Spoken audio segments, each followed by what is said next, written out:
Hello everyone, it's Katie M. Reed from katiemreed.com, and I am showing you a phone number. It is 202-456-1111. Hey Amy, and that is the number to the White House. So I want you to write that down. Hi Audie.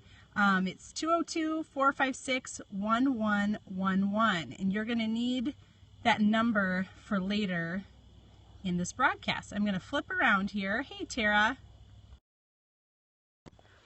Okay, hey, Tara. So, Cindy and I were wondering something.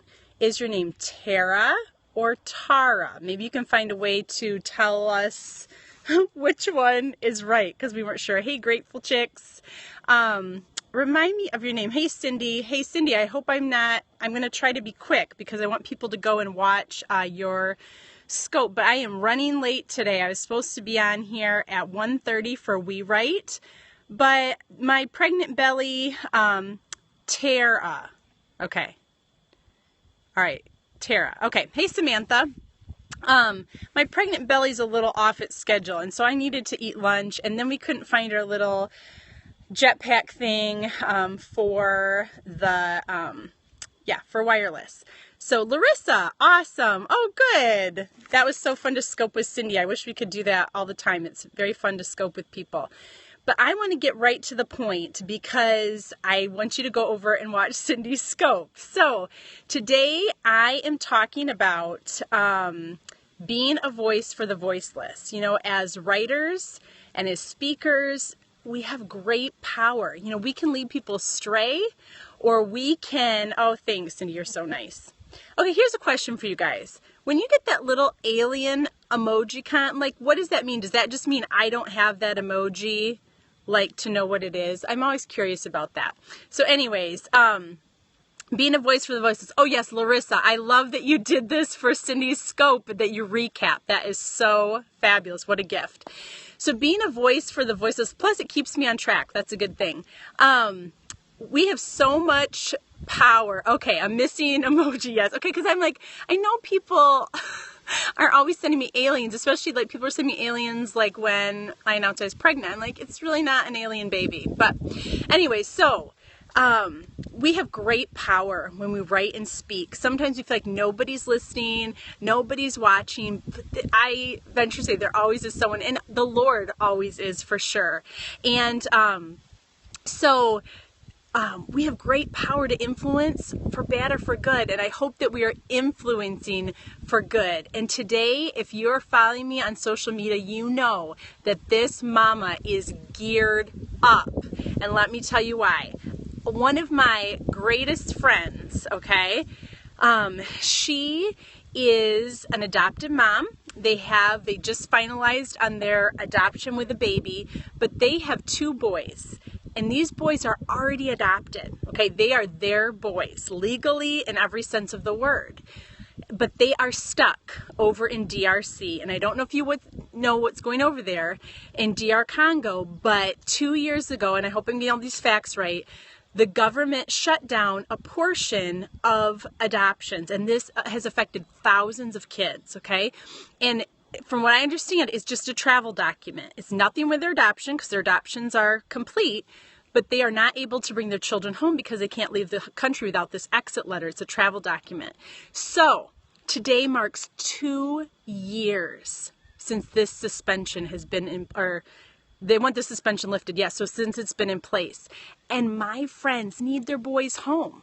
And so what I am asking you to do, of course, I'm not forcing anyone to do this, but if you would call the White House today, and I'll tell the number again, so get a pen. It's 202-456-1111. And maybe, Larissa, you can put this down for people. 202-456-1111. And if you call, would you please say something to this effect? I'd like to ask the president to intervene with the adopted children in DRC. So basically, in my opinion, these children are being held hostage and not allowed to come home to their families.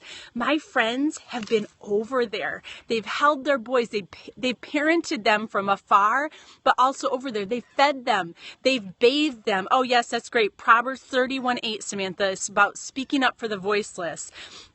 Yes, ask the president to intervene on behalf of the adopted children stuck in DRC. My friends have, first the husband just went over there. Not this, I want to get this right, not this summer, but last summer, I believe. Hey, Nessa, went over there to be with the boys. And there's a language barrier too. So they, aren't able to explain to the boys why they can't bring the boys home. They've Skyped with the boys. They know that they're their mom and dad. Both my friends got to go over last Christmas and be there. And when they were leaving the place they were staying, the worker there told my friends later that the older boy was saying, no, I'm not supposed to leave. I'm supposed to stay here. This is my home, or this is where I'm supposed to stay or live. So he knew enough to know what was, that he wasn't able to be with his adoptive parents. And so I implore you to call the White House today, ask the president to intervene on behalf of these kids that are stuck. Here's the other heartbreaking thing. So my friends came back from their trip.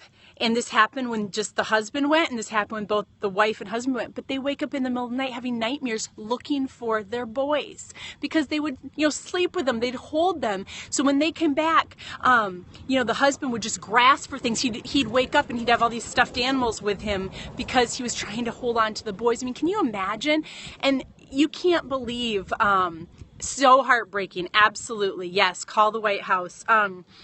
It's so heartbreaking because, they, what am I trying to say? Sorry, I'm overcome. But anyway, their boys need to be home. And this has just gone on long enough. And how do you, they can't explain to the boys why we can't come and get you and why we can't. It's a mess. And enough is enough. And so I'm standing with my friends today, trying to get the word out. I'd encourage you to as well. There's a video I put up on on Twitter. If you go to Katie_M_Reid, REID, there's a video that was put out that will it'll explain a little bit more about it.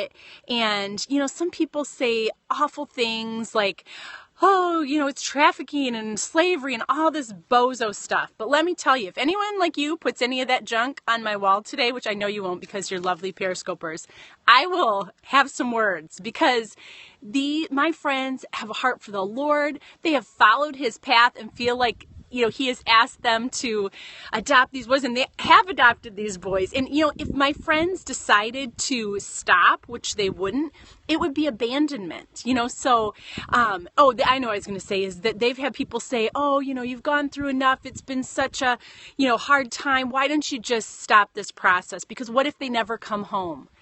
But would you do that to your children? If your children was causing you stress, would you walk away from them? Absolutely not. Okay. So would you lift my friends up and all those families represented? The other horrible part, some kids are dying over there while they're waiting to be able to come to their adopted families. And so that's always a concern. It's a concern if the money is actually going to the kids to feed them. A lot of them live with foster families and have been, taken out of the orphanage. So please consider speaking up on behalf of the kids that are stuck in DRC. You can use hashtag capital DRC stuck. You can also use hashtag the number 2 years too long, or you can also use the hashtag unite our families. But if you guys would join me in asking God for a miracle, in lifting up those families and encouraging them, even if you just leave an encouraging message like on your social media networks and then put, DRC stuck or 2 years too long or unite our families, those messages will get to those adoptive parents because they're going to be scoring those hashtags, I'm sure. You can send a message. I tweeted President Obama today and like Ben Carson, Mike Huckabee, anyone you could think of, Oprah, I sent her a message. But I know Jen Hatmaker and Ann Voskamp have also spoken up about this in the past.